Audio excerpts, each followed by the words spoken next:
السلام علیکم ورحمۃ اللہ وبرکاتہ۔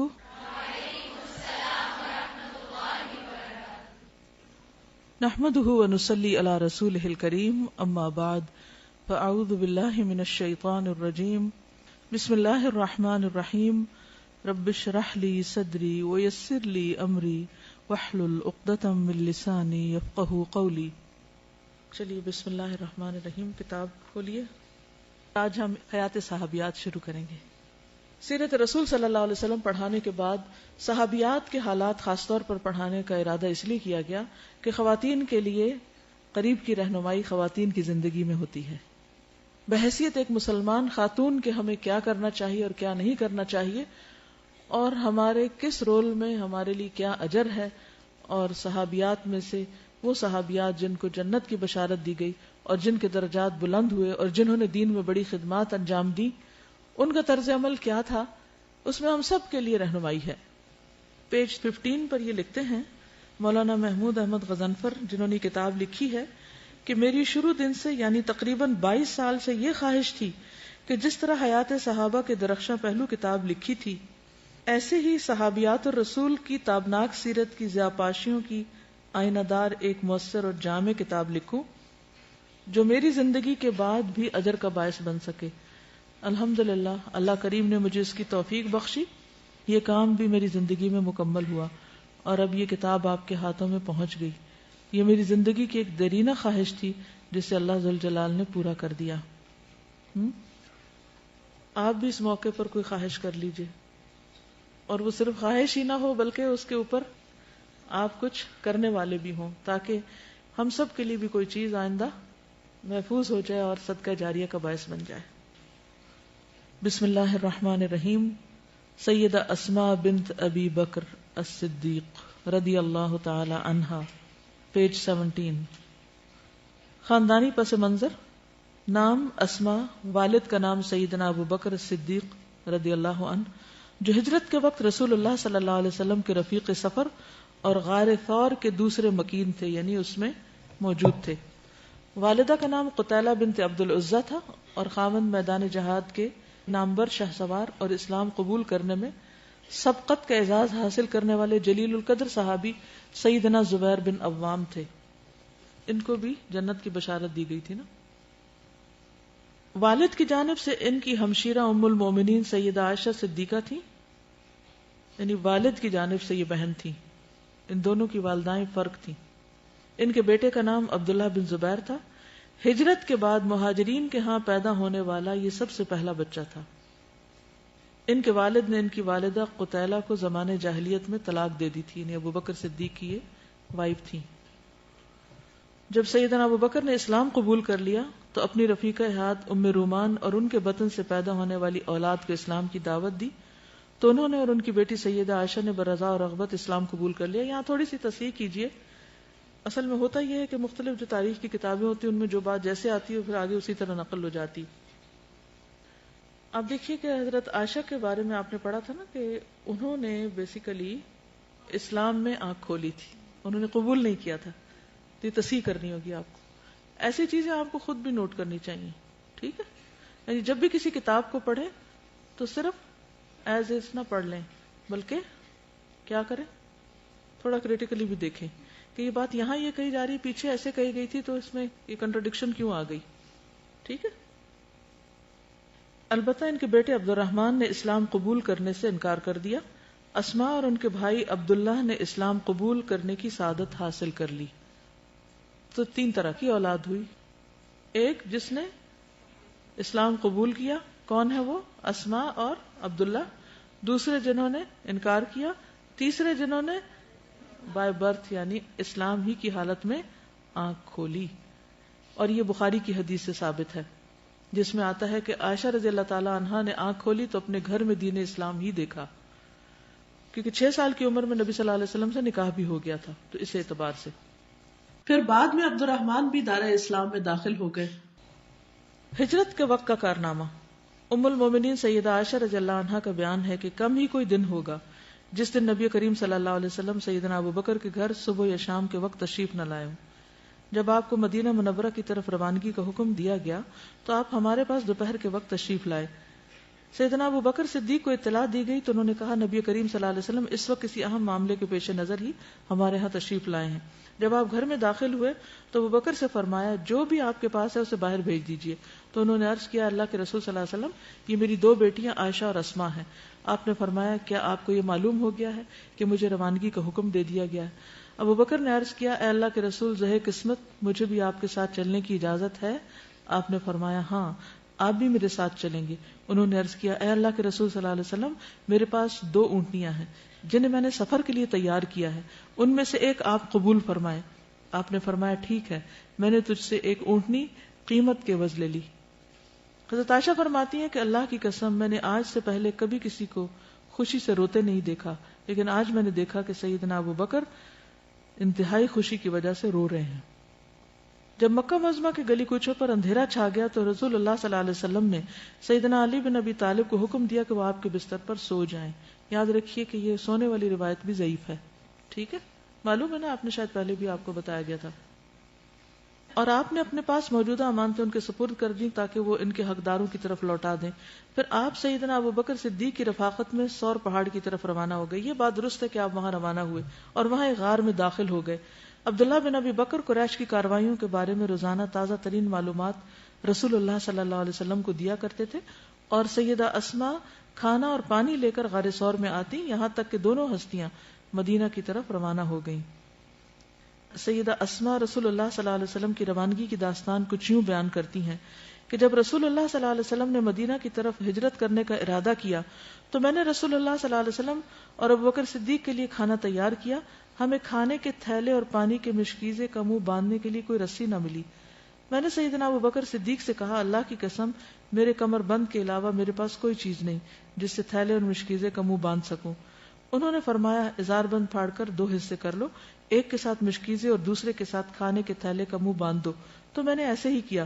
اس بنا پر میرا نام ذات النطاقین یعنی 2 ازار بندوں والی رکھ دیا گیا. فرماتی ہے کہ اس موقع پر رسول اللہ صلی اللہ علیہ وسلم نے میرے حق میں یہ دعا کی ابدلک اللہ بنطاقک ھذا نطاقین فی الجنہ. بخاری کی روایت ہے تیرے اس کمر بند کے بدلے اللہ سبحانہ و تعالیٰ تجھے جنت میں 2 کمر بند عطا فرمائے گا یا عطا فرمائے.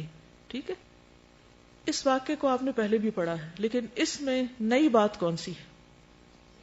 دعا. ہمارے سیکھنے کی بات یہاں یہ ہے کہ جب کوئی شخص آپ کے ساتھ احسان کرے یا پھر براہ راست آپ کے ساتھ نہ بھی کرے, دین کا کوئی کام کرے, تو اس کے لیے بھی آپ شکر گزار ہوں اور آپ اس کے لیے دعا کریں بحیثیت ایک استاد کے یا لیڈر کے یا گروپ انچارج کے یا کچھ بھی, یعنی کسی بھی ایسی جگہ پر آپ ہیں جہاں آپ کے ساتھ اور لوگ ایون آپ کے شاگرد, ان کا بھی شکریہ ادا کرنے میں یا ان کے لیے بھی دعا کرنے میں آپ بخیل نہ ہو, کیونکہ انہوں نے آپ کو موقع دیا پڑھانے کا, نیکی کمانے کا.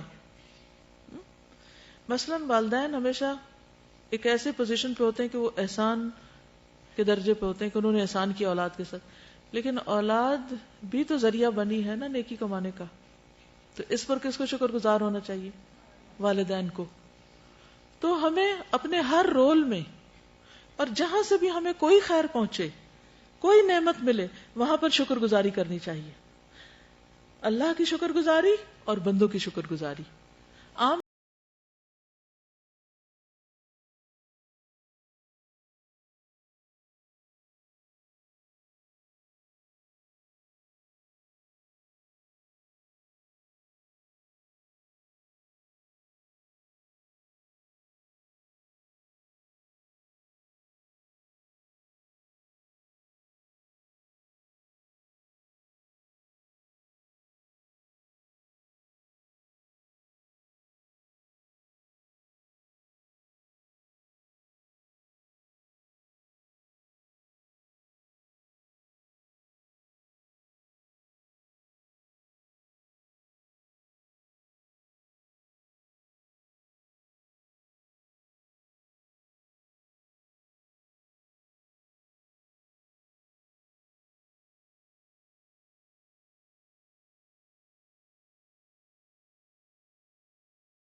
پھر آپ اس کو روٹ ورڈ کر کے بتائیے، پھر آپ کو موقع مل جائے گا علم کو شیئر کرنے، ٹھیک ہے نا؟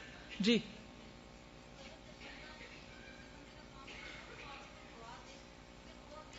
جی ہاں، جب کوئی شخص تھک کے کام کر کے لاتا ہے اور آپ اس کو دعا دیتے ہیں تو اس کے دل میں کیا ہوتا ہے؟ اور انرجی آ جاتی ہے، اس کی تھکاوٹ بھول جاتی، وہ پہلے سے بھی زیادہ اچھا کام کرے گا. تو ان اے وے اٹس اے ٹریننگ. ہاں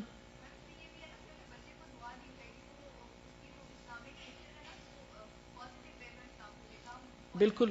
اچھا ایک اور یہ ہے کہ جب بڑے ہو جاتے ہیں نا تو ہم سب اپنے بزرگوں کی دعائیں بہت یاد کرتے ہیں. میرے والد مجھے بہت دعا دیتے تھے، میرے دادا نے مجھے بہت دعائیں دی، دادی ہماری بہت دعا دیتی تھی، پھپھی بڑی دیتی تھی. ایک یہ نقشہ ہے. اور دوسرا یہ کہ بد دعائیں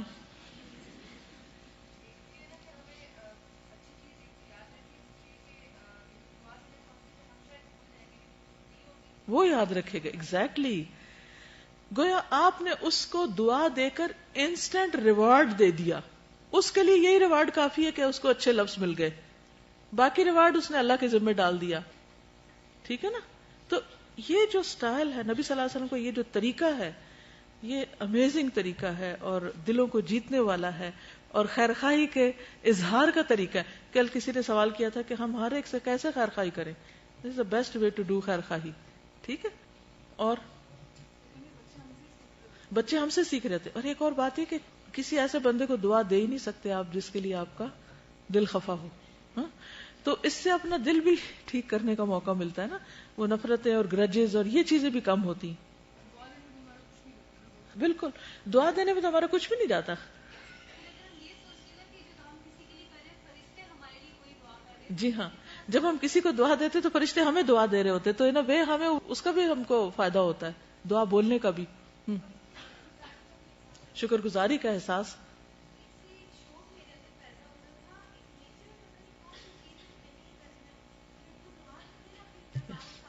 بالکل ایک موٹیویشن ہے، یعنی اس میں بہت بڑا موٹیویشنل فیکٹر ہے.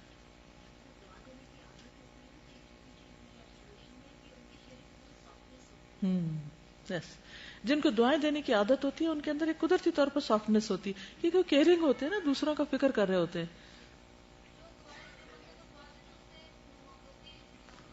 بالکل.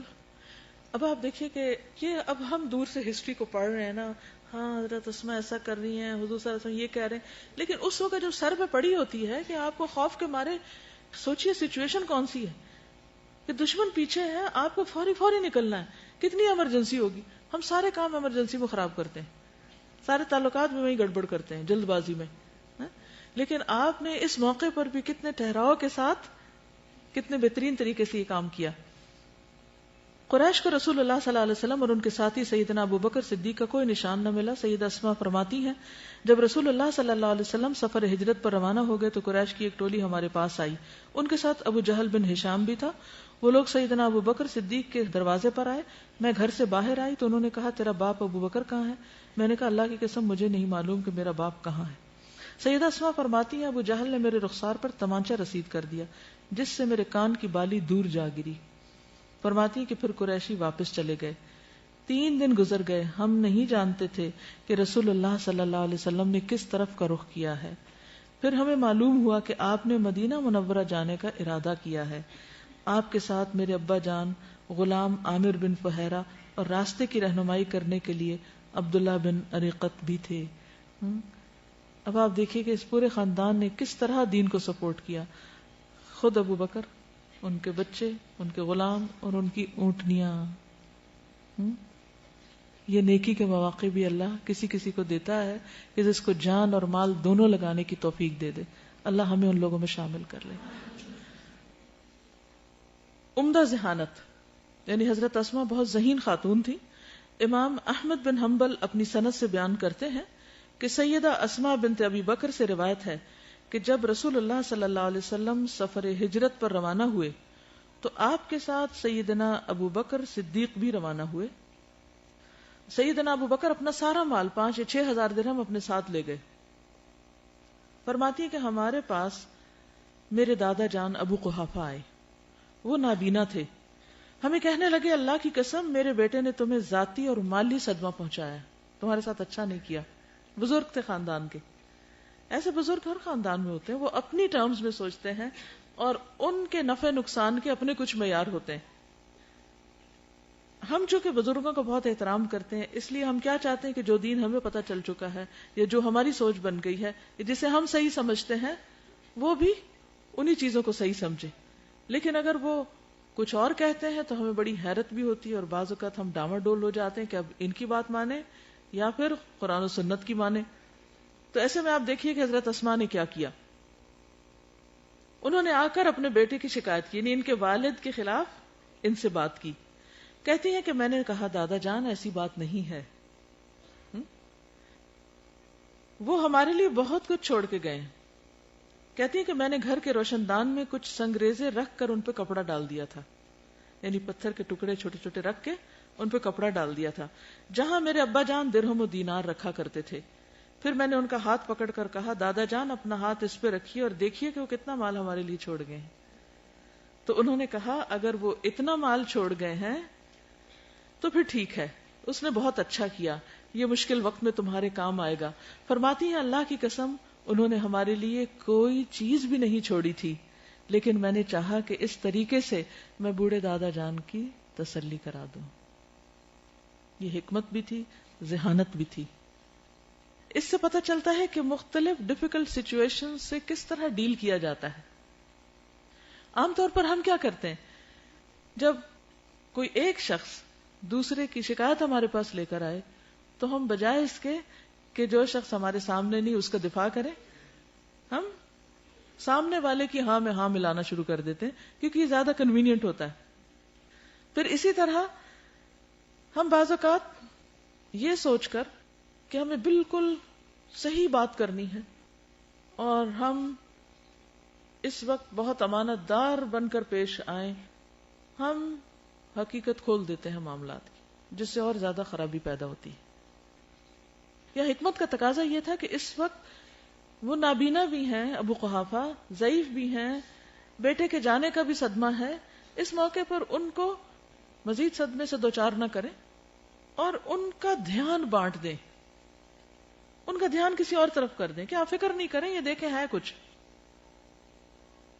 ابھی آپ دیکھیں کہ یہ کوئی جھوٹ نہیں تھا, یہ اس کو آپ توریہ کہہ سکتے ہیں یا پھر آپ یہ کہہ سکتے ہیں کہ ان کی دلجوئی کے لیے, ان کی تسلی کے لیے ان کو کہ یہ ہمارے پاس چھوڑ گئے, اور وہ پتھر تو چھوڑے ہوئے تھے نا, چاہے ان کی کوئی بھی ویلیو نہیں تھی, کہ ہمارے پاس بہت کچھ ہے, آپ دیکھیں رکھا ہے یہیں پر.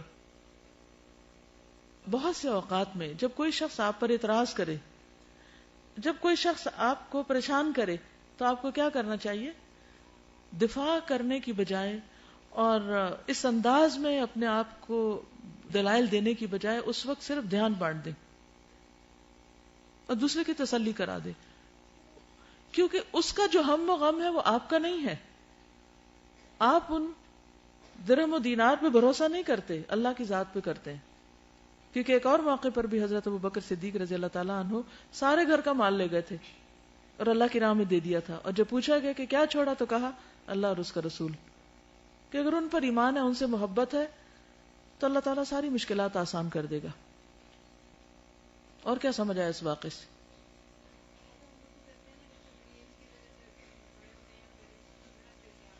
جی, بڑی ایج کے جو لوگ ہوتے ہیں بعض اوقات ان میں اور ہم میں بہت ایک ذہنی فاصلہ ہوتا ہے, پھر ہم ان کی بات سمجھتے نہیں تو بعض اوقات ڈانٹ کے بات کر دیتے ہیں, بعض اوقات ان کو چپ کرا دیتے ہیں, بعض اوقات ان کو اگنور ہی کر دیتے ہیں, سنتے ہی نہیں وہ کیا کہہ رہے ہیں. تو یہ سارے رویے بھی مسلمان خاتون کو زیب نہیں دیتے, اور عقل مندی یہی ہے کہ انسان ایسے مواقع پر صحیح طریقہ اختیار کرے. مال کی بات ہوئی تو حضرت اسماء جو تھی ان کو صدقہ کرنے کا بہت شوق ہوتا تھا. ان کے شوہر کا نام کیا تھا؟ زبیر بن عوام. اسماء بنت ابی بکر سے روایت ہے کہ وہ نبی صلی اللہ علیہ وسلم کے پاس حاضر ہوئی, عرض کیا اے اللہ کے نبی میرے پاس کوئی چیز نہیں سوائے اس کے جو زبیر مجھے دیں, یعنی میں خود کچھ نہیں کماتی, کچھ ہے ہی نہیں, میں کیا صدقہ کروں, کیا مجھ پر کوئی گناہ ہے کہ اگر میں اس دیے ہوئے میں سے کچھ صدقہ کروں؟ یہ اکثر عورتوں کا سوال ہوتا ہے. تو حضرت اسماء نے یہ سوال نبی صلی اللہ علیہ وسلم سے کر کے ہمارے لیے جواب لے لیا. تو آپ نے فرمایا جتنی تم میں طاقت ہو اتنا دو, ولا تو کی فیو کا علیہ کی، اور جمع کر کے نہ رکھو ورنہ اللہ تم کو بھی دینا بند کر دے گا. یعنی جو پیسے شوہر تمہیں دے دیتا ہے خرچ کرنے کے لیے، اور اس سے تم دنیا کی چیزیں، گھر کی ضرورت کی چیزیں لے رہی ہو، تو اس میں سے صدقہ بھی کر دو جتنی تم میں استطاعت ہے. یعنی باقی ضروریات کے ساتھ یہ بھی تو ایک ضرورت ہے نا. سمجھ رہے ہیں اس بات کو؟ اکثر خواتین کو یہ کنفیوژن رہتا ہے، کیا دیں کیا نہ دیں، کہاں سے دیں، خود نہیں کماتے، صدقہ کہاں سے کریں، اگر ہم نے دے دیا تو کہیں یہ گناہ نہ ہو. کبھی وہ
کرنا سے آپ نے ایک نیت سے اپنے حج کے لیے پیسے جمع کر رہے تھے، اتنے میں والد بیمار ہو گئے اور ان کے علاج کے لیے پیسے ہی نہیں ہیں، تو آپ کیا کریں گے؟ انسانی جان قیمتی ہے. آپ وہ پیسے ان کو دے دیں گے تو انشاءاللہ اللہ تعالیٰ آپ کی نیت پوری کر دے گا اور آپ کو حج کا ثواب بھی مل جائے گا. تو ایسا کیا جا سکتا ہے. چند اور باتیں حضرت اسماء کے بارے میں. اسلام کے ساتھ وابستگی. سیدہ اسماء کو اپنے دین پر فخر تھا، وہ دین اسلام کے احکامات پر عمل پیرا تھی. ان کے تقوی نے انہیں اس بات پر آمادہ کیا کہ رسول اللہ صلی اللہ علیہ وسلم سے یہ دریافت کریں کہ کیا وہ اپنی والدہ کا استقبال کر سکتی ہیں کیونکہ وہ مشرکہ ہیں. ان کی والدہ کو ایک دفعہ کچھ ضرورت پڑ گئی تھی اور وہ مسلمان نہیں تھی، تو وہ مدینہ آئی تھی. اب جب انہیں پتہ چلا تو یہ پریشان ہوئی کہ وہ تو مسلمان نہیں ہے، کیا میں ان کی مدد کروں؟ بعض سچویشن ایسی پیش آ جاتی ہیں مختلف لوگوں کو. تو امام مسلم نے یہ روایت اپنی کتاب صحیح مسلم میں روایت کی ہے. سید اسماء فرماتی ہیں کہ میں نے عرض کیا، اے اللہ کے رسول صلی اللہ علیہ وسلم، میری والدہ میرے پاس بڑی چاہت لے کر آئی ہیں، کیا میں ان سے صلہ رحمی کر سکتی ہوں؟ آپ نے فرمایا ہاں، سلی امکی. ایک دوسری روایت میں کچھ اس طرح ہے، ابو قریب محمد بن العلا سے روایت ہے، وہ کہتے ہیں کہ ہمیں ابو اسامہ نے ہشام سے اور اس نے اپنے باپ کے حوالے سے حدیث بیان کی. اس نے حضرت اسماء رضی اللہ تعالی عنہا سے، وہ فرماتی ہیں کہ میرے پاس میری والدہ اس دور میں آئیں جبکہ رسول اللہ صلی اللہ علیہ وسلم نے قریش کے ساتھ معاہدہ کر رکھا تھا. کون سا؟ حدیبیہ. میری والدہ مشرکہ تھیں. میں نے آپ سے فتویٰ طلب کیا کہ میری والدہ میرے پاس مجھ سے ملنے کی چاہت لے کر آئی ہیں، کیا میں اس سے مل سکتی ہوں؟ آپ نے فرمایا ہاں، اپنی والدہ سے ملو. تو اس سے کیا پتہ چلتا ہے کہ والدین اگر دین پر نہیں، ایون اگر وہ نان مسلمز ہیں یا والدین نہیں کوئی اور بھی رشتہ دار، تو ان سے میل ملاقات رکھی جا سکتی ہے، ان کے ساتھ احسان کا سلوک کیا جانا چاہیے. سید اسماء نے اپنی والدہ کو اپنے گھر میں داخل ہونے سے روک رکھا تھا. جب رسول اللہ صلی اللہ علیہ وسلم کا فرمان سنا تو انہوں نے والدہ کو گھر میں داخل ہونے کی اجازت دی. اس سے بھی آپ اندازہ لگائیں کہ ایمانی غیرت بھی کتنی تھی. وہ ایک شک میں تھی کہ پتہ نہیں ایسا کرنا ٹھیک ہے یا نہیں، اور اس کے تحائف قبول کر لیے. اب دیکھیں کہ حضرت اسماء کا صرف یہی عمل یعنی ہمیں دین کی غیرت کے بارے میں نہیں بتاتا، یا دین کے بارے میں محتاط انداز، مختلف مقامات پر جو آپ کے سوال ہیں نبی صلی اللہ علیہ وسلم سے، یہ سب یہ ظاہر کرتے ہیں کہ وہ کتنی محتاط زندگی بسر کر رہی تھی اور دین کے بارے میں سیکھنے کا ان کا شوق کتنا تھا. یہاں سے سوال کرنے کا انداز بھی پتہ چلتا ہے. سوال کرنا انسان کی ذہنی کیفیت کا پتہ دیتا ہے کہ وہ کسی چیز کے بارے میں جاننا چاہتا ہے، اور جاننا کیوں چاہتا ہے؟ تاکہ اس کا عمل درست ہو سکے. عمل کی درستگی کے لیے سوال کرنا فائدہ مند ہے، لیکن سوال برائے سوال اور بحث برائے بحث اور کسی کو زج کرنے کے لیے یا صرف کسی کا امتحان لینے کے لیے یا کسی کو بلٹل کرنے کے لیے، اس کی تحقیر کرنے کے لیے سوال کرنا یہ پسندیدہ نہیں ہے. یا کسی اور کو کچھ سنانے کے لیے کہ آپ کا اپنا کوئی مسئلہ نہیں، کسی اور کے خلاف آپ فتویٰ لینا چاہتے ہیں، تو اس طرح کسی سے سوال کرنا تاکہ آپ بات جو خود نہیں کہہ پا رہے وہ دوسرے سے کہلوا دیں. سوالات کی کثرت جبکہ وہ بیکار ہوں درست نہیں. ضرورت کے سوالات، کم سوالات، اور جس سوال پر واقعی آپ کو عمل کرنا ہے جس کے جواب پر، وہ سوال پوچھیں. اور پھر یہ کہ فتویٰ شاپنگ بھی نہ ہو. پہلے ایک سے پوچھا، وہاں سے تسلی ہو بھی گئی تو کہا چلو ایک سے اور سے پوچھ لیتے ہیں، کیا پتا کہ اس میں مزید کوئی اور گنجائش نکل آئے. اور پھر کسی اور سے پوچھا، پھر کسی اور سے پوچھا، پھر پانچویں کو جا کے بتایا میں بہت سو سے پوچھ چکی ہوں، اب آپ سے پوچھنا باقی ہے. تو بھئی کیوں پوچھے چلے جا رہے ہیں؟ جس کو عمل کرنا ہو وہ تو ایک سے ہی پوچھ کے عمل کر لے گا، الا یہ کہ وہ سوال کا جواب کو بہت ہی غیر ضروری طور پر حقیقت سے دور ہو یا بالکل ہی دل کو نہ لگے. جب دل گواہی دے دے تو انسان کو پھر عمل کی فکر کرنی چاہیے. دیکھیے اسلام جو ہے وہ اطاعت کا نام ہے. طریقے اطاعت کے آگے پیچھے ہو سکتے ہیں، مختلف ہو سکتے ہیں. اللہ تعالیٰ اصل میں ہم میں دیکھنا کیا چاہتا ہے؟ کیا دیکھنا چاہتا ہے؟ کہ ہمارے اندر اس کی بات ماننے کا جذبہ کتنا ہے اور اطاعت کی خو کتنی ہے. اچھا، صدقہ کے علاوہ آپ کو معلوم ہے کہ حضرت عائشہ رضی اللہ تعالی عنہا نے غزوہ بنو المصطلق کے موقع پر ہار کس کا پہنا ہوا تھا؟ حضرت اسماء کا. یہ ان کی سوتیلی بہن تھی. اب یہ سوتیلے رشتے کا احترام دیکھیے آپ. اور وہ جا بھی سفر پر رہی ہیں اور ہار بھی قیمتی ہے، اور وہ ان سے مانگ رہی ہیں اور وہ ان کو دے رہی ہیں. اپنے آپ کو رکھ کے دیکھیے، آپ کی سوتیلی بہن یا آپ کی کزن آپ سے اگر ہار مانگے کسی شادی پہ پہننے کے لیے، دیں گی؟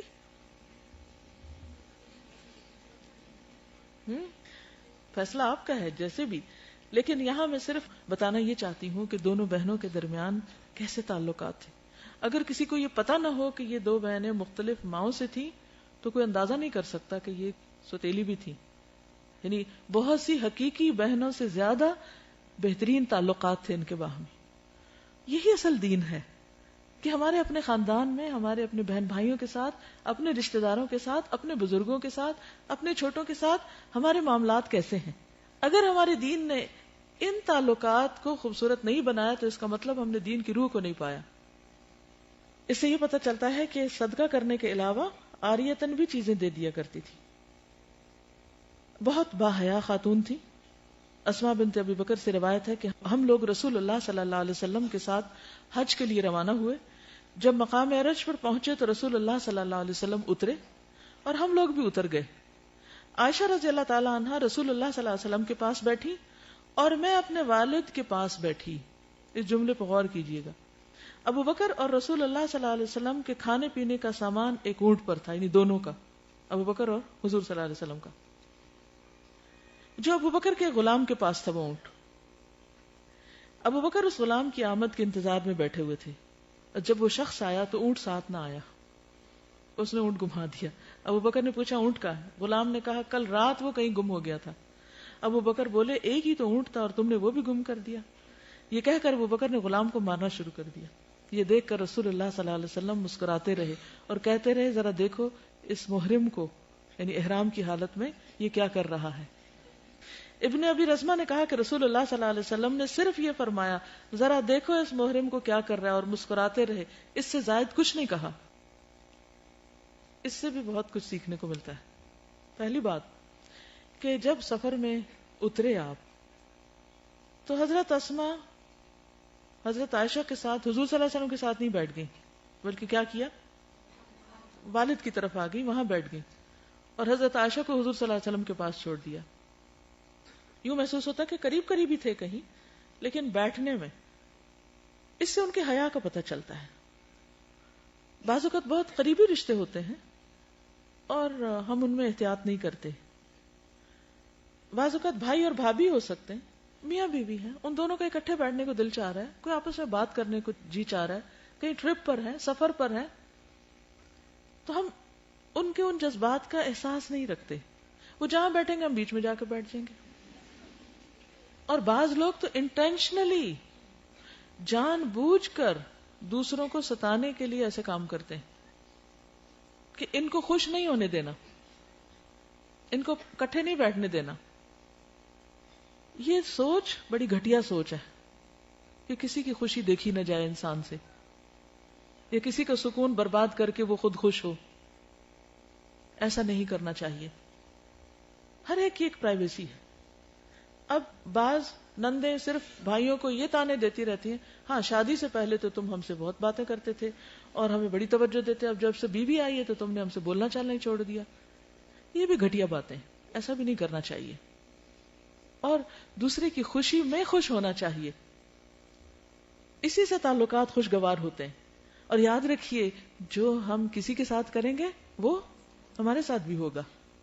اگر ہم کسی کو ستائیں گے تو کوئی اور ہمیں ستائے گا۔ جب ہم کسی کا احترام کریں گے تو اللہ تعالیٰ دوسروں کے دلوں میں بھی ہمارا احترام ڈال دے گا۔ تو جو اپنے لیے چاہتے ہیں وہی دوسروں کے لیے چاہیں۔ جب کسی کے ساتھ کوئی معاملہ کرنے لگے فوراً سوچیں میں اپنے لیے کیا چاہوں گا، اس موقع پر میرے ساتھ کیا کیا جائے، تو اس میں انسان احتیاط برتے۔ دوسری بات یہاں پر آپ دیکھیے کہ ابو بکر کے غلام نے اونٹ گم کر دیا، اور کھانا پینا تھا، اس پہ کوئی معمولی بات نہیں تھی، سفر میں تھے اور سب کچھ ہی نقصان کر دیا اس نے۔ اب احرام کی حالت میں، احرام کی حالت میں کیا حکم ہے؟ فمن فرض فیہن الحج فلا رفث ولا فسوق ولا جدال فی الحج۔ کیا وہ اس کی خلاف ورزی نہیں کر رہے؟ اس حد تک سرزنش کی اجازت ہے، لڑائی جھگڑا فتنہ فساد نہیں، لیکن سمجھانے میں اگر کوئی لفظ سخت ہو جائے تو کوئی حرج نہیں۔ اور اس کا جواز کہاں سے ملتا ہے؟ نبی صلی اللہ علیہ وسلم کے مسکرانے سے، اور ساتھ آپ ان کو یاد دہانی بھی کرا رہے ہیں کہ دیکھو احرام کی حالت میں ہو، دیکھو یہ محرم کیا، یہ بھی تو کہہ سکتے دیکھو ابو بکر کیا کر رہا ہے، یا کوئی اور لفظ بولتے۔ آپ نے وہ لفظ بولا کہ جو اس وقت ان کی حالت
دیا، کیونکہ ان کی زندگی بہت بامشقت زندگی تھی، اور کھیت پہ کام کرتی تھی اور شوہر کا ہاتھ بٹاتی تھی، کیونکہ ان کے پاس اور کوئی ملازم اور غلام وغیرہ نہیں تھے، اور پیدل اتنی دور سے. ایک اور روایت میں آتا ہے کہ ایک اور زمین جس سے آتی تھی یہ 3 فرسخ تھی جو تقریباً 9 کلومیٹر بنتی، وہاں سے پیدل اٹھا کے سامان آتی تھی.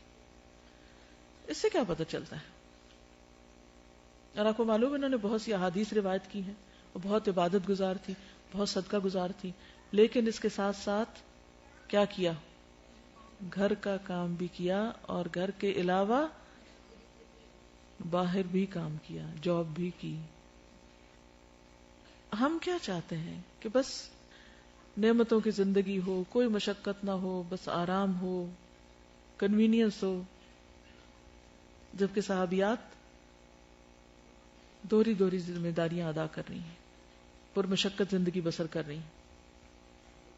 پھر اسی طرح ان کو فحش گفتگو پسند نہیں تھی، یعنی پرائیویٹ زندگی کے وہ معاملات جو شوہر بیوی کے درمیان ہوتے ہیں، یا ایسی کوئی چیز ان کو برسر عام بیان کیا جائے یا پبلک میں بیان کیا جائے، اس کو یہ ناپسند کرتی تھی. ابو اسحاق بن یسار کہتے ہیں کہ ہم اس وقت مکہ مکرمہ میں تھے جب عبداللہ بن زبیر ہمارے یہاں تشریف لائے. کون ہے عبداللہ بن زبیر؟ ان کے بیٹے. انہوں نے ایک ہی سفر میں حج اور عمرے کو اکٹھا کرنے سے منع فرمایا. ابن عباس کو معلوم ہوا تو انہوں نے فرمایا کہ ابن زبیر کو اس مسئلے کا کیا پتہ نہیں. انہیں یہ مسئلہ اپنی والدہ اسماء بنت ابی بکر سے معلوم کرنا چاہیے. کیا مسئلہ؟ کہ دونوں ایک جگہ پہ کر سکتے ہیں. یہ میں نے بتایا تھا نا کہ اہل عرب حج اور عمرے کو اکٹھا کرنا سخت ناپسند کرتے تھے. تو جن صحابہ کو نہیں پتا تھا ان کا شاید یہ اوپینین تھا.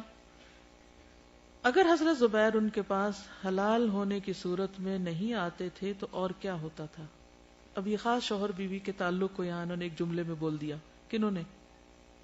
ابن عباس نے. یعنی زبیر حلال ہوتے تھے عمرہ کر کے تو تعلق قائم کرتے تھے اپنی بیوی سے.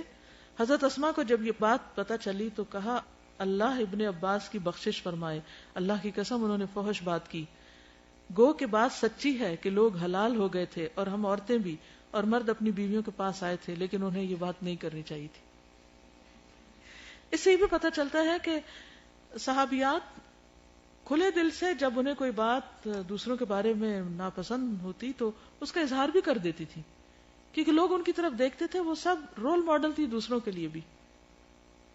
اور کہیں یہ نہیں آتا کہ پھر اس بات سے اب ابن عباس ناراض ہو گئے کہ اچھا تم نے میرے بارے میں کیوں کہہ دیا، اور انہوں نے اصل کام چھوڑ کے ان جھگڑوں میں پڑ گئے. ہم لوگ کیا کرتے ہیں، اگر ہم نے کسی سے اختلاف کر لیا تو اس کے بعد دوسرا اس کو پرسنل لے لیتا ہے، اس کو مائنڈ کر جاتا ہے، پھر وہ اپنے دل میں رکھ بیٹھتا ہے. پھر کیا ہوتا ہے، پھر وہ پہلے کے بارے میں کوئی بات کہہ دیتا ہے، پھر پہلا اپنا دفاع شروع کر دیتا ہے، پھر اور وہ جو کرنے کا کام تھا جس کے لیے گھر سے نکلے تھے وہ رہ ہی جاتا ہے. اور یہ شیطان کا حربہ ہوتا ہے کہ ارریلیونٹ چیزوں میں الجھا دیتا ہے. اس لیے کوشش یہ کریں کہ جب کبھی کوئی ایسی سچویشن پیش آئے تو میکسیمم اس کو اگنور کرنے کی کوشش کریں، اور اگر سنے کہ فلاں نے آپ کے بارے میں کچھ کہہ دیا تو اس کو دعا دے کے معاملہ ختم کر دیں. اچھا اللہ اس کو ہدایت دے، اللہ اس کی غلط فہمی دور کر دے. جی آپ فرمائیے.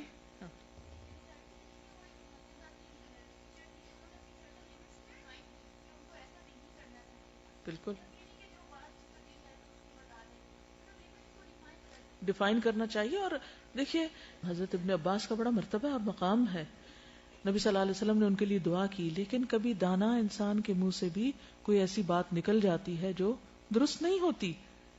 اور اس سے یہ پتہ چلتا ہے کہ ہم سب انسان ہیں، اور اگر کسی کے منہ سے ایسی بات نکل جائے تو دوسرے کو بتانے میں ڈرنا نہیں چاہیے، اور سننے والے کو مائنڈ نہیں کرنا چاہیے. آپ کو معلوم ہے کہ جب بھی میں کوئی لیکچر دیتی ہوں اس کے بعد جو بھی ایسی باتیں ہوتی ہیں جو کسی بھی طرح پسندیدہ نہیں ہوتی یا درست کہیں نہیں ہوتی کوئی بات، تو الحمدللہ جو ہماری ایڈیٹنگ ٹیم ہے وہ باقاعدہ اس کو لکھ کر بھیجتی، باقاعدہ نوٹیفائی کرتی کہ آپ نے یہ معلومات اس طرح دی جبکہ اس طرح ہے، یہ بات یوں کہی جبکہ نہیں کہنی چاہیے تھی، یہاں آپ کی یوں ہنسی نکل گئی جو ہم ایڈٹ کر رہے ہیں. اور الحمدللہ ایک نہیں پورا پورا پیج بعض اوقات ہوتا ہے مجھ پہ کریٹیسزم کا، اور میں اس کو کبھی مائنڈ نہیں کرتی، اللہ کے فضل سے میں خوش ہوتی ہوں. میں کہتی ہوں شکر اللہ کا جس نے مجھے ایسے ساتھی دیے کہ جو میرے اوپر اتنی تیکھی نظر رکھتے ہیں کہ میں کہیں پھسلوں تو مجھے پکڑے. یہ میں اپنی خوش قسمتی سمجھتی ہوں. اور اتنی باتیں سننے کے بعد، یعنی جیسے 2002 کی تفسیر جب ایڈٹ ہو رہی تھی 1 گھنٹہ ڈسکشن ہوتی تھی بعد میں روزانہ. جو ہی میں کلاس سے آتی یہ سارا لکھنا شروع کر دیتی، پھر ان کے لکھے ہوئے کو ایک اور ٹیم پڑھنا شروع کر دیتی اور 7 سرخ نشان لگتے، اور پھر ایڈیٹنگ ٹیم لے کے بیٹھ جاتی اور ان جملوں کو وہاں سے کاٹتی. مسلسل یعنی 300 سے زائد اسباق پر میں نے اتنی کریٹیسزم سنی ہوئی ہے، اور میرے اپنے اسٹوڈنٹس کر رہے ہوتے تھے میرے ساتھ بیٹھ کے، اور میں نے پوری ٹیم ساتھ بٹھائی ہوئی ہوتی تھی اور پوری اجازت دی ہوئی تھی جو چاہو مجھے کہو. ہاں استاد اور شاگرد اور اصلاح کرنے والے اور جس کی جا رہی ہے اس کی پھر لمٹس ہے، اسے بدتمیزی کی گنجائش نہیں، لیکن اچھے انداز میں اگر آپ کو کوئی بتاتا ہے تو اس پر ایک ٹھنڈک آتی ہے دل میں کہ شکر ہے کہ یہ اصلاح ہو گئی، یہیں پر ہی صفائی ہو گئی. تو اس کا ہم سب کو حوصلہ پیدا کرنا ہے اپنے اندر. جب تک یہ حوصلہ نہیں ہوگا اور ان چیزوں کو لے کے ہم اتنا پرسنل اور اتنے غمگین ہو جائیں اور اتنا بوجھ ہم پہ پڑ جائے کہ ہم کسی کام کے قابل نہ رہیں، تو یہ ہمارے لیے بڑے نقصان دہ بات ہے. ہم سب کو اپنے اندر حوصلہ پیدا کرنا ہے کہ اگر ہمارے منہ سے کوئی ٹنگ سلپ ہو گئی، کوئی بات ایسی ہو گئی اور دوسرا ہمیں بتا رہے ہیں تو ہم اس کو خوش دلی سے سن لیں اور اپنی اصلاح کر لیں. ٹھیک ہے. حضرت اسماء کے حیا کے بارے میں ہی ایک اور چیز، کیونکہ ہم خواتین ہیں نا تو اس لیے خصوصی طور پر ان کا یہ پہلو میں نمایاں کر رہی ہوں، کیونکہ اس طرح کے چھوٹے چھوٹے واقعات ہماری زندگی پیش آتے ہیں اور ہمیں وہاں سمجھ نہیں آتی کہ ہم نے کیا کیا اور ہمیں کیا کرنا چاہیے تھا. ہشام بن عروہ سے مروی ہے کہ منذر بن زبیر عراق سے آئے تو انہوں نے اسماء بنت ابی بکر کی طرف کچھ کپڑے بھیجے. ایسا ہوتا ہے نا کہ مثلا کوئی رشتہ دار، کوئی جان پہچان والا کہیں سے کوئی آتا، کوئی تحفہ بھیج دیتا ہے آپ کو، جو خوبصورت، نرم، باریک اور عمدہ تھے. اس موقع پر اسماء رضی اللہ تعالی عنہا کی نظر کمزور ہو چکی تھی، تو انہوں نے ان کپڑوں کو اپنے ہاتھ سے ٹٹولا اور کہا افسوس، یہ کپڑے اس کو واپس کر دو. منذر بن زبیر کو یہ بات گراں گزری. انہوں نے کہا اماں جان، یہ کپڑے اتنے باریک نہیں کہ ان میں سے جسم نظر آئے. انہوں نے کہا اگرچہ یہ اتنے باریک نہیں لیکن یہ جسم کے ساتھ چپک کر خد و خال تو عیاں کر دیتے ہیں. یعنی وہ بہت تھن کپڑا ہوگا نا، مثلا اگر آپ ایک لینن کی شلوار پہنے اور اگر وہ تھوڑی تنگ بھی ہو تو وہ جسم سے ہٹی رہے گی، لیکن اگر آپ پیور سلک کی پہنے اسی سائز کی سلوا کر تو کیا ہوگا، جسم سے چپک جائے گی اور اس سے جسم کی جو شیپ ہے وہ بہت زیادہ نظر آنے لگے گی. تو انہوں نے صرف یہ نہیں کہ سی تھرو ہے، انہوں نے یہ بھی دیکھا کہ تو چپکے گی اور چپک کے میں ننگی نظر آؤں گی تو مجھے یہ نہیں پہننے. عام طور پر ہم جس نے ہمیں تحفہ دیا ہو یہ بات بتانے سے ڈرتے ہیں یا نہیں؟ کیا کرے گا وہ؟ مائنڈ کر جائے گا. بھائی اس کو پتہ کیسے چلے گا کہ ٹھیک نہیں. اب یہاں چونکہ ہم لکھی ہوئی باتیں پڑھ رہے ہیں، روایات لکھی ہوئی ہم تک پہنچی ہیں، ہم نہیں جانتے ٹون کیا تھی، کیونکہ بہت سے لفظ ان کی جب اچھے طریقے سے ادائیگی ہوتی ہے تو وہ کیا ہو جاتے ہیں، ہلکے ہو جاتے ہیں. آپ کسی کو مشکل سے مشکل بات کہہ سکتے ہیں، صرف یہ کہ آپ اپنا انداز اچھا رکھیں، لیکن لوگوں کو حق بات کہنے سے ڈرے مت، ورنہ حق چھپ جائے گا، حق کا پتہ نہیں چلے گا لوگوں کو. چاہے تو حق کو پھول کی شکل میں پیش کریں، چاہے تو پتھر کی شکل میں مارے، چوائس آپ کی ہے. ابو سعید سے مروی ہے نبی صلی اللہ علیہ وسلم نے فرمایا لوگوں کی ہیبت تم میں سے کسی کو حق بات کہنے سے نہ روکے، چاہے اس کا تو بڑا روب ہے اور مجھے اس سے ڈر لگتا ہے، جبکہ وہ خود اسے دیکھ لے یا مشاہدہ کر لے یا سن لے.